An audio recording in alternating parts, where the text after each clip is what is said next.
2 Coríntios.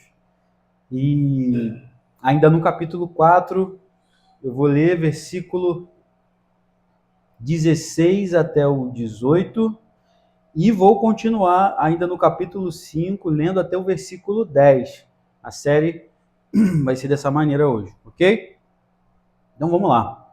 1 Coríntios, capítulo 4, versículo 16.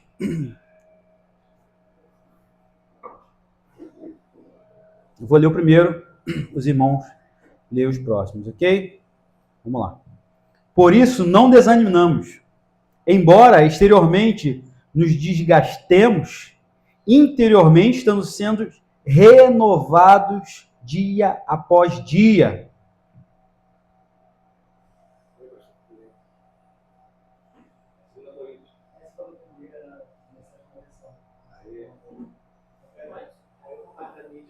Mas é a segunda, não estou em 1 Coríntios 7. A mídia tá voando.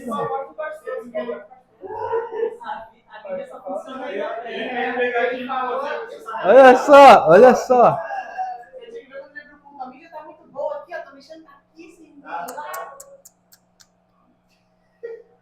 Meu Deus. Eu posso... Não, eu nem percebi que eu falei primeira, não. Mas todo mundo sabe que eu tô pregando em 2 Coríntios. Não tô em primeira. Não tô. Não tô. 2 Coríntios, capítulo 4, versículo 16. Por isso não desanimamos. Embora exteriormente nos desgastemos, interiormente estamos sendo renovados dia após dia. Pois os nossos sofrimentos leves e momentâneos produzem para nós uma glória eterna que pesa mais do que todos eles. Assim, fixamos os olhos não naquilo que se vê, mas no que não se vê. Pois o que se vê é transitório, mas o que não se vê é eterno. Sabemos que, se a temporária habitação terrena em que vivemos for destruída, temos da parte de Deus o edifício, uma casa eterna nos céus, não construída por mãos humanas. Enquanto isso, gememos, desejando ser revestidos da nossa habitação celestial. Já que quando estivermos vestidos, não seremos encontrados nus. Pois enquanto estamos nesta habitação temporária, gememos e nos angustiamos, porque não queremos ser despidos, mas vestidos da nossa habitação celestial, para que aquilo que é mortal seja absorvido pela vida. Foi Deus quem nos preparou para esse propósito, dando-nos o Espírito como garantia do que está por vir. Portanto, temos sempre confiança e sabemos que enquanto vivemos neste corpo, estamos longe do Senhor. Pois vivemos por fé e não pelo que vemos. Temos, pois, confiança e preferimos estar ausentes do corpo e viver com o Senhor. Por isso temos o propósito de agradar, quer sejamos do corpo, quer o deixemos. Pois todos nós devemos comparecer diante do tribunal de Cristo, para que cada um receba de acordo com as obras praticadas por meio do corpo, quer boas, quer más. Glórias ao nome de Jesus. Somente até aí. Muita coisa para falar. Não sei se vou conseguir falar tudo hoje. Senão a gente divide em 2 mensagens. Mas tem muita coisa para falar nesses textos aqui.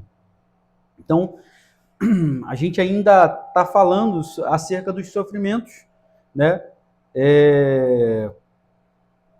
Do apóstolo Paulo, os motivos do sofrimento, né? Paulo vai explicando por que ele sofre. E a gente lembra na pregação passada que Paulo fala que nós somos como vaso de barro, não é isso? Tesouros depositados em vasos de barro. E ele entende que esse vaso precisa ser quebrado para que o tesouro que está dentro, que é o Evangelho, que é o conhecimento de Cristo, possa transbordar, possa sair para fora, né? Possa sair para fora, mais do que transbordar, porque está falando de quebrado, né? Sair para fora. Então ele entende que os sofrimentos na vida dele é exatamente para que isso aconteça. O vaso precisa ser quebrado para que o tesouro dentro dele possa estar exposto, né? Inclusive, uma das coisas que a gente entende aqui é que Paulo mostra que o poder não está no vaso. O poder não está, mas no que está dentro do vaso, no que foi colocado dentro do vaso, que é o poder transformador do Evangelho, né? Então não está em nós somos vasos que sim, transportamos esse tesouro que é o Evangelho, essa mensagem maravilhosa que um dia recebemos, mas nós sabemos que nós não somos nada, o tesouro maior é aquilo que carregamos, e não é nosso, carregamos porque alguém depositou em nós, a gente precisa ter consciência disso. Então Paulo deixa bem claro que ele não é nada, que ele é apenas um vaso de barro e que o vaso precisa ser quebrado para que o tesouro possa aparecer. Então ele está sendo quebrado. E é assim na minha e na sua vida também, meu irmão. É assim que acontece, né? Então Paulo está defendendo ali, a gente já falou sobre isso, o diácono Alex falou sobre isso, eu já falei sobre isso, eu preciso repetir. Paulo está defendendo a autoridade do ministério contra os falsos mestres, né? Que o atacava. Abaixa o retorno geral, que aí não tem problema, só um pouquinho só. O retorno, aí de cima, da mesinha de cima. Embaixo é o PA. Então, Paulo está defendendo a autoridade do seu ministério contra os falsos mestres que o atacavam, né? Paulo fala sobre a causa, sobre por que ele estava sofrendo, como eu já falei, né? E aí as pessoas acabavam argumentando por que ele sofria tanto, por que não tinha riqueza, por que era chicoteado, por que sofria tanto. Certamente não poderia ser de Deus, certamente não poderia. E a resposta de Paulo é que Deus usava o sofrimento, né? Na verdade, Deus usava o sofrimento. O propósito, como eu já falei, era que através do barro ou do vaso sendo quebrado, o tesouro que estava dele, que era o conhecimento de Cristo, né, pudesse ser colocado para fora. E é assim na minha e na sua vida também, né? O sofrimento na minha e na sua vida tem um propósito. Não é o simples fato de que Deus está lá do céu olhando para a gente, botando a gente para sofrer e rindo do que a gente está passando, não. Porque senão ele iria rir quando Cristo veio até a terra. E Deus não riu quando Cristo veio até a terra e sofreu. Não riu. Não pense isso. Não pense isso. Deus é um Deus amoroso. Na verdade, ele enviou a Cristo. Cristo sofreu no nosso lugar, para que a gente não tivesse a condenação eterna, né? E aí a gente vai falar sobre algumas coisas nesse capítulo. Não desanimar, buscar a ressurreição, aspirar por isso, ansiar por isso, ter bom ânimo em meio às dificuldades e esforçar-se o máximo para agradar a Jesus. É tudo aquilo que você fizer. Tudo aquilo que você fizer que agrade a Jesus. Então vamos lá, versículo 16, voltando. Por isso não desanimamos, embora exteriormente nos desgastemos, interiormente estamos sendo renovados dia após dia. Então vai exatamente de encontro ao sofrimento. Paulo, quando vai falar por isso, ele está falando de coisas que ele já falou antes, né? A vida dele glorifica a Cristo. Por isso o quê? Porque ele aguarda a ressurreição, ele já espera, almeja por isso e sabe que isso é real. Por isso não desanimamos, porque os sofrimentos desse tempo presente não se comparam com a glória que há de ser revelada na eternidade. Por isso não desanimamos. Abatidos às vezes, mas não destruídos. Foi isso que eu falei semana passada. Por várias vezes parece que acabou a vida, mas nós não somos destruídos. Nem a morte, como cantamos hoje aqui, pode nos afastar do amor de Deus. Nem a morte. Se você está em Cristo Jesus, se Cristo Jesus é o seu Salvador, se Cristo está sendo forjado em mim, está sendo forjado em você, através da pregação do Evangelho, e se de fato nós cremos, nem a morte pode nos afastar desse amor de Deus, desse amor verdadeiro. né? Então, desanimar aqui seria desistir, voltar atrás.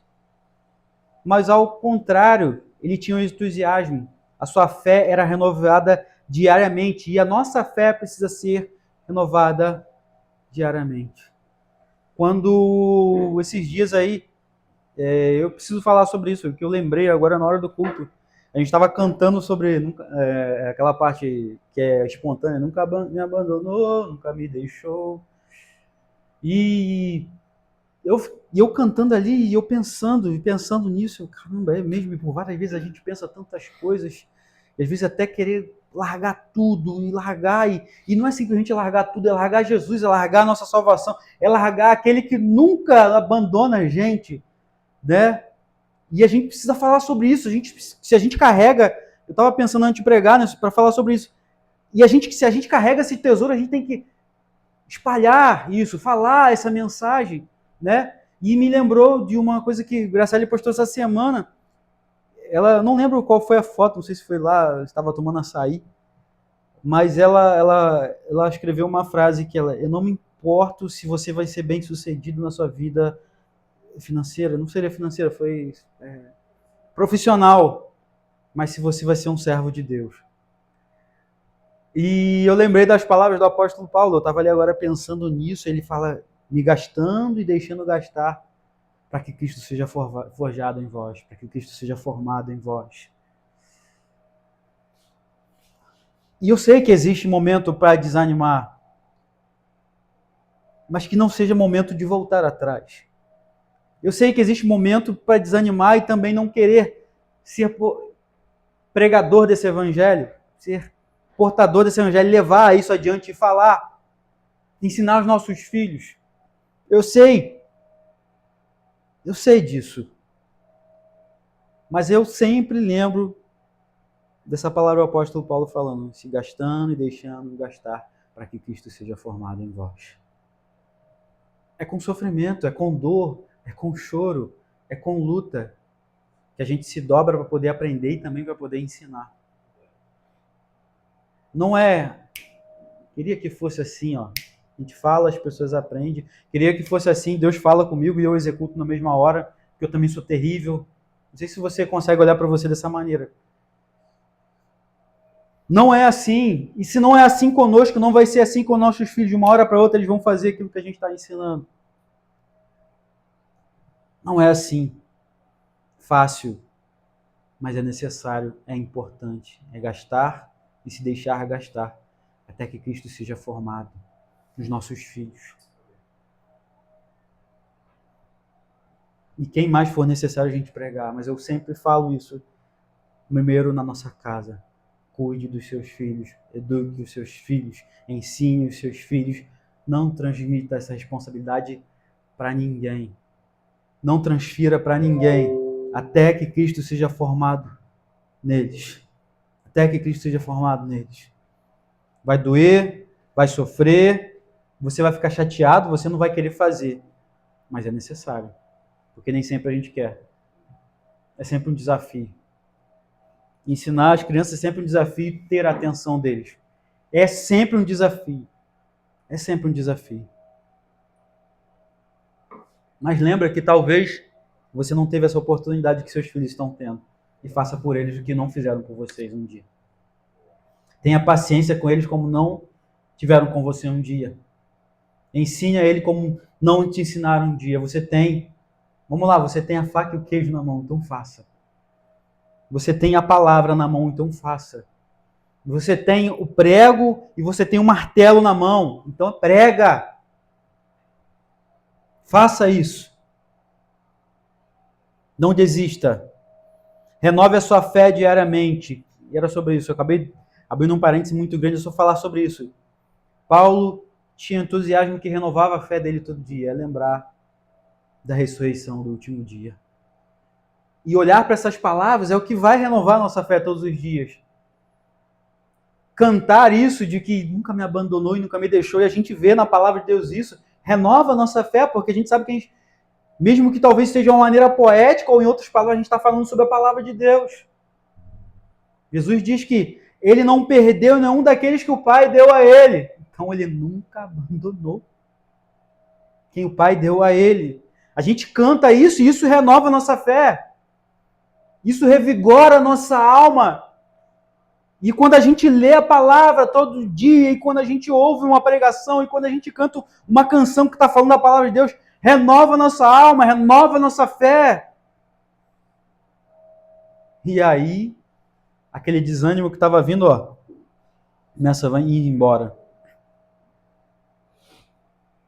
O homem exterior pode até se corromper. O corpo, a saúde vai embora, o corpo vai embora. Os relacionamentos acabam, relacionamentos desse mundo. Está tudo se corrompendo. A vista escurece, precisa de óculos. A saúde vai acabando, já sentimos dor aqui, dor ali. O apetite já não é mais o mesmo. Tudo caminha para o fim, não é assim a vida? Isso é a vida. Isso é a vida. Isso é a vida. Mas o homem interior se renova. É uma relação com Deus diária. É uma relação com o Filho de Deus. Com a sua palavra, lembrando que fomos justificados por Cristo. E o homem interior vai se renovando, lembrando das promessas que a palavra do Senhor tem para nós, que Deus deixou para nós através da sua palavra. E o homem interior vai se renovando a cada dia. Enquanto o corpo físico está em declínio, por dentro o amor de Deus e a sua esperança e a sua fé vai crescendo cada vez mais. A segurança, a expectativa, a esperança da vida eterna aumenta cada vez mais. A partir do momento que você vai se relacionando com Deus, de glória em glória, você vai sendo transformado e Jesus vai se revelando para você mais e mais. E a esperança aumenta mais. Vai chegando ao fim da vida para pessoas, talvez, acabou, já era. Não, a sua esperança vai aumentando mais, o tempo vai passando e você vai ficando mais maduro na fé. Você vai conhecendo mais o seu Deus. E a esperança cresce ainda mais. E você vai cantar ainda mais, Maranata, Maranata, Maranata, Senhor. Você não tem medo de chamar a volta de Jesus.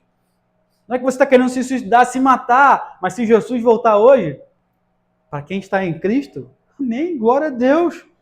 Não é motivo de terror, é motivo de alegria. É motivo de alegria. Maranata, Senhor. Maranata.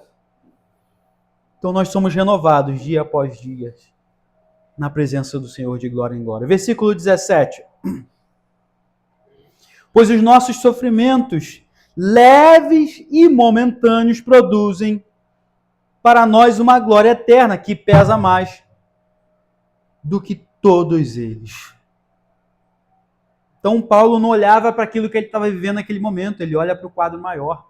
Paulo não olhava para as circunstâncias daquele momento, para os sofrimentos daquele momento, ele olhava para o quadro maior, para a eternidade. Ele comparava a aflição com a glória que o esperava. E se você comparar a aflição do tempo presente com a glória que eu espero, o que é a aflição do tempo presente comparado com a eternidade? A aflição do tempo presente é por um tempo, é por um momento. Mas a glória da eternidade, como comparar? Se você colocar na balança, é como se Paulo pegasse e colocasse numa balança o sofrimento do tempo presente de lado e a glória que há de ser revelada na eternidade. O que pesa mais? O que pesa mais na minha e na sua vida? Para onde você tem que olhar mais? Para onde tem que ser a sua preocupação, já que o peso é maior da glória. Você olha para o peso da glória da eternidade. Está acima de qualquer coisa. Se o crente foca na dor, ele perde o foco da eternidade. Ele precisa olhar para o quadro maior. A gente não pode olhar para o quadro menor. Eu olho para cá e fico aqui, parado olhando para aqui. Sendo que existe a eternidade à minha volta. Não foque na dor. Não foque nas tribulações. Não foque tribulações desse tempo presente. Olha para a eternidade, é isso que vai reanimar a tua fé todos os dias.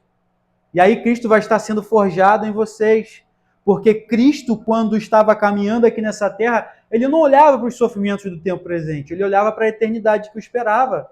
Ele olhava, porque Deus deu uma missão para ele, ele falou que ia fazer a missão a qual Deus deu a ele. Até o fim. Porque se Cristo olhasse para os sofrimentos, ele não seguia até a cruz.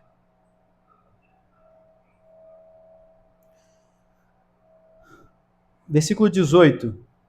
Assim fixamos os olhos naquilo que...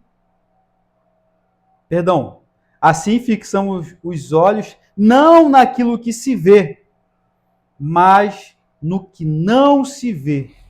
Pois o que se vê é transitório, passageiro, mas o que não se vê é eterno. Nós precisamos colocar o nosso foco naquilo que é invisível. Fé é invisível. Você não vê Deus, mas você ouve Deus, você sabe que Ele existe. O segredo é não olhar para as coisas do tempo presente, nas coisas que se veem, mas nas coisas que se não veem. As coisas visíveis, casa, saúde, emprego, relacionamento e tudo mais, você precisa ter. A gente tem que ter, a gente vai ter. Mas você não pode se apegar a isso. Mas você não pode depositar todo o seu tempo para isso, somente para isso, e deixar Deus de lado, e deixar a eternidade de lado. Porque aí vai ser uma vida só de pensar em sofrimento mesmo. Porque se você pensar bem, se a gente parar de crer em Jesus Cristo, e a gente olhar para a nossa vida do tempo presente, a gente está olhando que a gente trabalha, a gente acorda, a gente paga conta, e a gente trabalha de novo, a gente paga conta de novo, a gente trabalha... Imagina se a vida fosse só isso.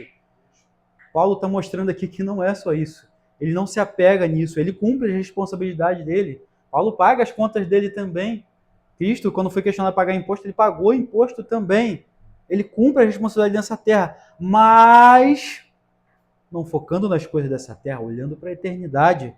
E é isso que anima você, porque se você focar nas coisas do dia a dia, que tem que acordar para trabalhar, para pagar, meu irmão, por isso que muitas pessoas acabam ficando loucas, entrando em várias situações, porque estão apenas focadas nas coisas dessa terra. Não tem uma eternidade esperando para eles, porque eles nem acreditam nisso. Essas coisas são temporais e vão passar. O foco deve ser nas coisas invisíveis, que são eternas.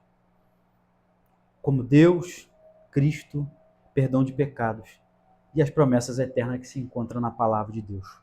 Olhe para isso. Olhe para aquilo que Deus preparou, separou para você. É isso que te inspira a viver uma vida na presença dele, olhando para a eternidade. Paulo tinha certeza de que a ressurreição era infinitamente superior ao estado presente. Ele sabia disso. Agora a gente vai para o capítulo 5. Versículo 1 e 2, que eu vou ler, tá? Sabemos que se a temporária habitação terrena em que vivemos for destruída, temos da parte de Deus um edifício, uma casa eterna nos céus, não construída por mãos humanas. Enquanto isso, gememos, desejando ser revestidos da nossa habitação celestial. Glória a Deus. Aleluia. Aguardamos esse corpo corruptível aqui ser revestido da incorruptibilidade. Em algumas Bíblias aí vai estar escrito, algumas versões vai estar escrito tabernáculo ao invés de habitação. E Paulo compara, né, tabernáculo é a gente olhar lá para o deserto e olhar que as pessoas viviam em tendas, viviam em barracas, vamos dizer assim. E é como se esse corpo nosso aqui, a comparação, são barracas. E elas vão ser destruídas para ser revestida de incorruptibilidade. Elas vão ser revestidas da incorruptibilidade. Então nós sabemos que essa habitação temporária vai passar. Mas temos uma habitação eterna de glória. Aquilo que é corruptível precisa ser revestido da incorruptibilidade. E aí é onde entra a situação de que queremos isso. E querer isso não é simplesmente, não é almejar a morte, não estou almejando a morte, não estou buscando suicídio, não estou buscando a morte. Mas eu almejo quando aquilo que é corruptível se reviste da incorruptibilidade. E nós temos que almejar isso, nós temos que pedir isso a Deus, sim.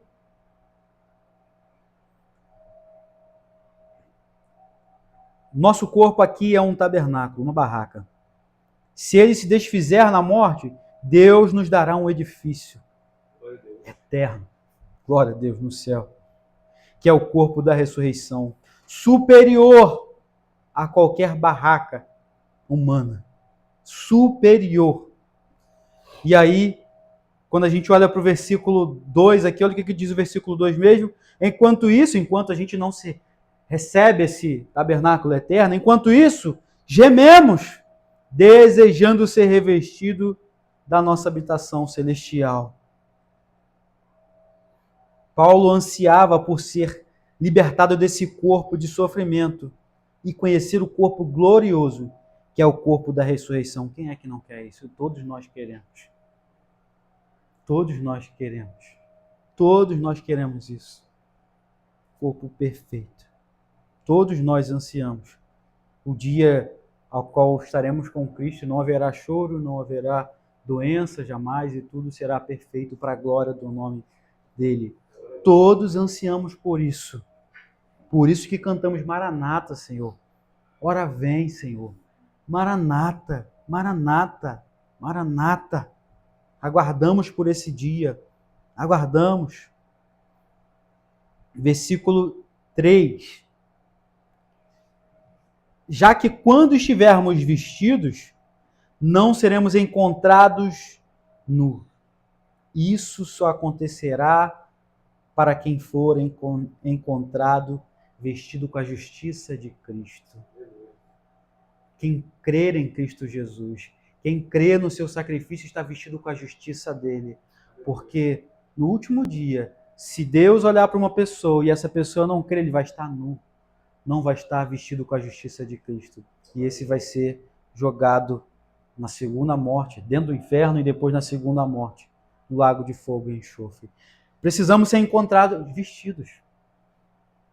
Não é com as suas obras, mas é com a obra de justiça de Jesus. Ninguém vai chegar até Deus com as suas próprias obras. Todo mundo chega diante de Deus nu, pobre, cego e nu. E Jesus é que vem e nos veste com a justiça dele. E Jesus é que nos vem e nos preenche com a riqueza dele. Aí deixamos de ser pobres, mas estamos portando a riqueza do evangelho dele. É Jesus que faz isso. E Jesus vem e arranca as escamas dos nossos olhos. Quando éramos pobres, cegos e nu, éramos cegos. E nós enxergamos o reino dele. É Jesus que faz isso comigo e com você. É Jesus. Vestidos com a justiça de Cristo. E quando Deus olhar para nós, ele não vai ver a nós, ele vai ver Cristo. Ele vai ver Cristo. Versículo 4. Pois, enquanto estamos nessa habitação temporária, gememos e nos angustiamos, porque não queremos ser despidos, mas vestidos da nossa habitação celestial, para que aquilo que é mortal seja absorvido pela vida. Nós desejamos a vida e não a morte. O desejo não era morrer, o desejo de Paulo não era morrer, mas ser revestido para que o mortal seja absorvido pela vida, pela imortalidade. A vida depois da morte é tão gloriosa que o viver aqui se torna secundário. A questão é essa. Não é que eu estou desejando a morte, é que o viver aqui se torna secundário. Quando você entende que existe uma eternidade esperando por você. É isso, em outras palavras, que Paulo está querendo dizer. Viver aqui se torna secundário quando existe uma vida eterna esperando por mim e por você. Então, essa é a comparação que ele faz aqui, na parte B do versículo 4. Ó. Porque não queremos ser despidos. Não estão querendo morrer, não é isso. Mas vestidos da nossa habitação celestial, ou seja, por aquilo que é incorruptível. Nós aguardamos por esse dia, nós ansiamos por esse dia, nós gememos, nós clamamos, nós pedimos isso, sim. E a gente chora, e a gente sente dor, e a gente por várias vezes não quer fazer um monte de coisa que tem que fazer, que precisa fazer, mas a gente faz, gemendo, aguardando o Senhor. Eu sei que o que eu estou passando hoje é nada comparado com a eternidade que me espera. Eu sei que o sofrimento desse corpo aqui corruptível é nada comparado quando eu estiver naquilo que é incorruptível, no templo incorruptível. Eu sei disso. E aí vai animando a sua fé. E aí você vai trazendo a memória, e Deus vai trazendo, e o Espírito Santo vai trazendo a memória aquilo que traz a esperança, a eternidade, a ressurreição dos mortos. É real. A vida não acaba aqui. Versículo 5. Foi Deus quem nos preparou para esse propósito, dando-nos o Espírito como garantia que está por vir. Foi o próprio Deus que nos preparou para isso, dando-nos o Espírito. O Espírito Santo é a garantia de que Deus dá a vida eterna e também dá a ressurreição. É Deus que faz isso. É Deus que faz isso. Ele coloca o Espírito dele em nós, né, como diz a palavra do Senhor, como garantia da sua propriedade. Ele está nos marcando, mostrando que pertencemos a Ele. Eu falei isso na pregação passada também. Ele coloca o Espírito dele em nós, e esse próprio Espírito atesta isso, fala isso, testifica isso em nós, confirma em nossos corações que nós somos filhos de Deus, que nós fomos marcados por Ele, que essas palavras que lemos, que pregamos todo domingo, lemos todos os dias, é verdade. É o próprio Espírito Santo que confirma isso em nós. É o Espírito Santo que nos dá bom ânimo para prosseguirmos. É o Espírito Santo. Se não fosse o Espírito Santo, aqui só seria um conjunto de regras que você cumpre ou você não cumpre, que você acerta ou que você não acerta. Mas não, é verdade, é vida, é transformação de vida. É o Espírito Santo fazendo essas palavras se tornarem verdade em nós, não só palavras. Não é só teoria, é uma vida na presença de Deus. É o Espírito Santo gerando isso em nós. Nós precisamos manter o bom ânimo, a confiança. Versículo 6. Portanto, temos sempre confiança e sabemos que enquanto vivemos esse corpo, estamos longe do Senhor. E o que significa isso? Nós precisamos manter o bom ânimo, apesar das aflições, né? E a ausência física de Cristo aqui é porque ele não está presente fisicamente aqui, de fato, não está presente fisicamente. Cristo está presente aqui fisicamente, a ponto de a gente tocar? Ele não está. Mas um dia estaremos com ele. Interessante que a palavra do Senhor fala que Jesus, ele ora por nós ali, ele ora. Lá atrás ele está orando pela gente, sobre aqueles que haveriam de crer. Nós somos esses que haveriam de crer. Né? Tomé teve que tocar, e pode ser que eu e você algum dia, se tivéssemos lá, também tivéssemos que tocar. É fácil a gente julgar Tomé, né? É fácil a gente julgar ele. A gente não estava lá, a gente não estava dentro dele sentindo o que ele estava sentindo. Caramba, Tomé teve que tocar, não acredito nisso. Não acredito nisso. Olha que o Espírito Santo nem habitava em Tomé ainda, e habita em nós. Hein? Ele não tinha o Espírito Santo morando dentro dele, não. Agora o Deus poderoso e grandioso habita em nós. E fala conosco. E nos ensina. E nos encoraja. E nos corrige. E a gente não crê. Exatamente. Então, voltando a ler o versículo 6, né? Deixa eu ler o 6 e o 7. Só para poder completar. 6 e 7. Portanto, temos sempre confiança e sabemos que enquanto vivemos nesse corpo, estamos longe do Senhor. Pois vivemos por fé, não pelo que vemos. Então você não está vendo Jesus aqui agora, fisicamente. Você não está vendo. Está vendo? Mas vivemos por fé. E é interessante que Jesus falou sobre isso, né? Mas bem-aventurado aqueles que não viram, mas creram. Jesus está apontando e falando de cada um de nós aqui. Você é bem-aventurado, meu irmão, minha irmã. Você é bem-aventurado. Você não viu o Cristo, não tocou nele, mas crê. Glórias a Deus por isso. Ou seja, bem-aventurado significa o que mesmo? Felizes. Mais do que felizes. Agraciados, abençoados. Não sei se a gente encontra a definição exata para dizer bem-aventurado. O que Deus estava querendo dizer com essa palavra bem-aventurado? Mas bem-aventurados sois vós, que não tocaram, não viram, mas creram. Glórias a Deus por isso. Muitos gostariam de andar por vista, vendo anjos o tempo todo, vendo milagres o tempo todo, mas essa não é a maneira de Deus. Isso não é fé. A fé é a certeza das coisas que nós não vemos. Andar por fé faz parte da nossa caminhada aqui.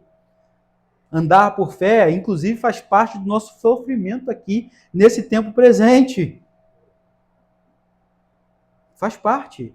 Existem pessoas que acham que Deus tem que fazer o que ela quer o tempo todo, como eu falei.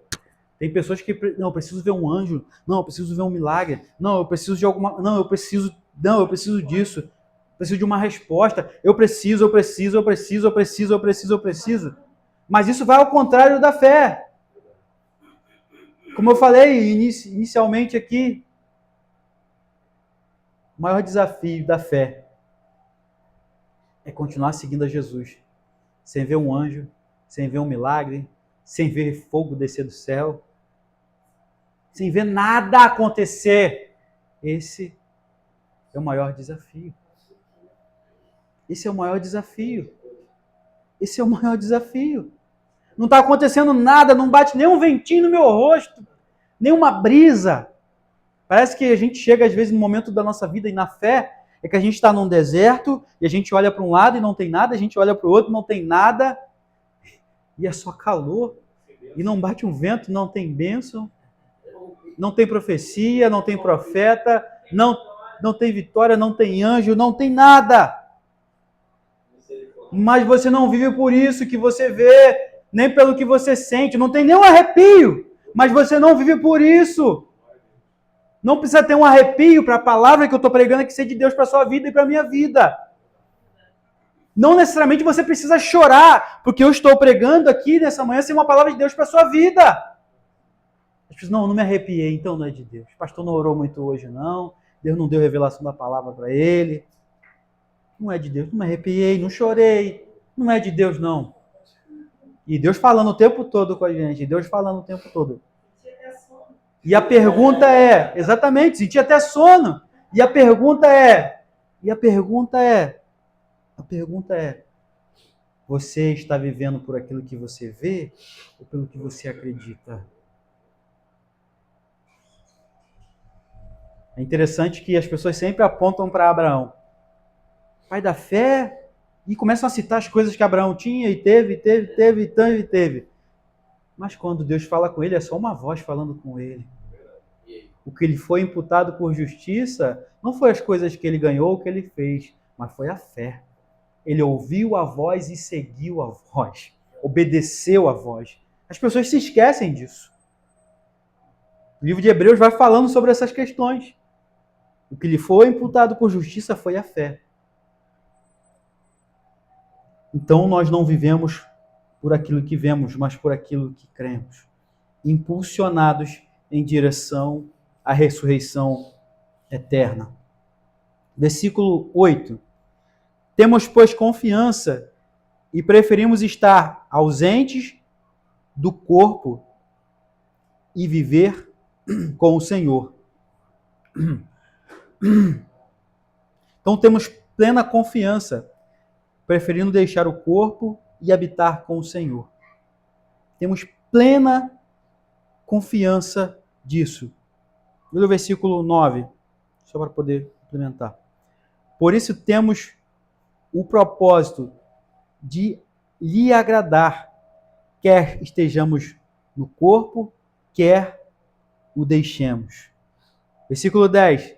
Pois todos nós devemos comparecer diante do tribunal de Cristo, para que cada um receba de acordo com as obras praticadas por meio do corpo, quer boas, quer más. Temos plena confiança, preferindo deixar esse corpo aqui, corruptível, e sim ir habitar com Cristo.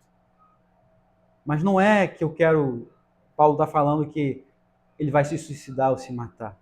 É que ele tem plena confiança que é melhor estar com Cristo, não estar nesse corpo corruptível.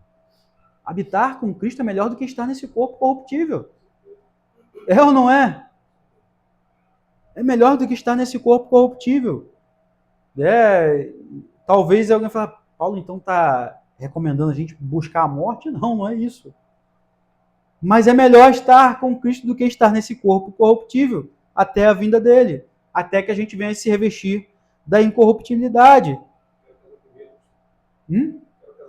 Quero casar primeiro. Quero casar primeiro. A gente falava isso, né, Alex? Lembra disso? Poxa, se Jesus voltar, eu nem casei ainda. A gente na adolescência falava isso. A gente falava isso na adolescência. A gente focando nas coisas desse tempo presente que acabam esquecendo da eternidade. Não vivendo por fé, mas por vista. Exatamente.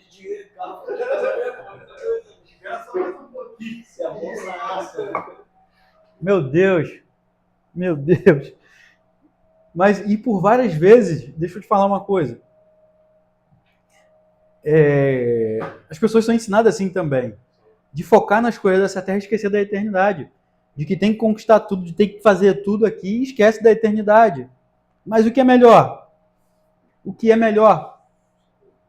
Estar com Cristo. Não tem nem comparação. Versículo 9. Por isso temos o propósito de lhe agradar, quer estejamos no corpo ou quer deixemos. Então, presta atenção.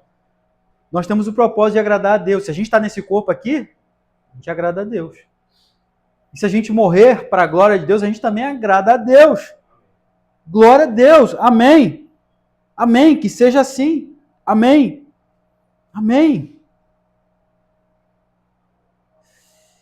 E aí, versículo 10. Pois todos nós devemos comparecer diante do tribunal de Cristo, para que cada um receba de acordo com as obras praticadas por meio do corpo, quer boas ou quer más. A Bíblia encoraja a servir a Deus, pensando na recompensa, assim. Não é uma recompensa que você conquistou, mas foi que Jesus conquistou. Não viva na presença de Deus achando que é uma recompensa que você está conquistando, não. Você está se esforçando para viver na presença de Deus, sim. Porque são tantas coisas, tantos convites no dia a dia e você nega. E o Espírito Santo te ajuda e você nega. Mas para receber a recompensa que Ele conquistou na cruz do Calvário. Não que você está conquistando à medida que você está vivendo. Deus vai recompensar aquilo que Cristo conquistou para nós. Cristo conquistou para nós. E nós vamos receber.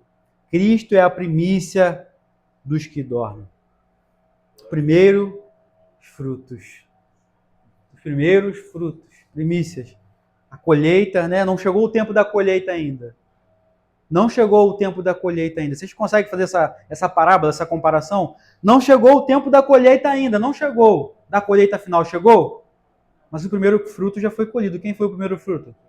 Cristo. Para abençoar todo o resto da colheita. Todo o resto da colheita. Não é isso que a Bíblia ensina? Não é sobre dinheiro, não. Como em algumas igrejas. Até eu acho que hoje está tendo culto das primícias em alguns lugares por aí. Acho que hoje está tendo. Está tendo hoje por aí. Não é sobre isso. A primícia já foi entregue. Lá na cruz do Calvário. Jesus. A única fonte verdadeira de conforto, consolo, aqui nesse mundo é a esperança que temos da vida eterna. A certeza da ressurreição dos mortos é a nossa esperança. O sofrimento que nos aguarda não é comparado. O sofrimento que já estamos vivendo e ainda que vamos viver não é comparado com a eternidade que nos espera. Você não tem como, eu não tenho como medir a profundidade, a grandeza, o tamanho daquilo que Deus preparou para aqueles que o amam. Não tem. A gente precisa olhar para essa vida com uma perspectiva diferente, não só olhando para o quadro do sofrimento desse tempo presente, mas olhar para o quadro desse sofrimento, para esse pequeno quadro aqui, que é o tempo de sofrimento da gente, e comparar com a eternidade. É só assim que a gente vive em esperança. É só assim. Olha para cá, mas caramba, comparado com a eternidade, isso é nada. Isso é nada. Isso é nada. É nada. É poeira. Não sei nem se é poeira, porque a eternidade não tem nem a gente comparar o que é a eternidade com aquilo que vivemos hoje. Não tem nem como a gente comparar. Não tem. Não tem. Então, meu irmão, minha irmã, foque mais nas coisas que importam mais. Gaste a sua vida, o seu tempo com aquilo que importa mais. Sim, trabalhe, pague as suas contas, cuide da tua família, sustente a sua família. Faça o melhor que você pode. Ensine, pregue a palavra. Como eu falei no início do culto aqui, você tem o prego na mão e você tem o martelo. É hora de pregar. Até que Cristo seja formado. Os sofrimentos do dia a dia, Cristo está sendo formado em nós. E para aqueles que ainda não sabem, Cristo coloca o martelo e o prego na nossa mão para poder a gente estar pregando para eles. Para que Cristo seja formado neles. Então faça isso. E não foque no sofrimento desse tempo presente. Não foque. Você não vai ter ânimo para pregar, para fazer mais nada para ninguém. Se você focar, se eu focar nos sofrimentos desse tempo presente. Amém? Glórias ao nome de Jesus. Ficamos por aqui nessa palavra, meus irmãos.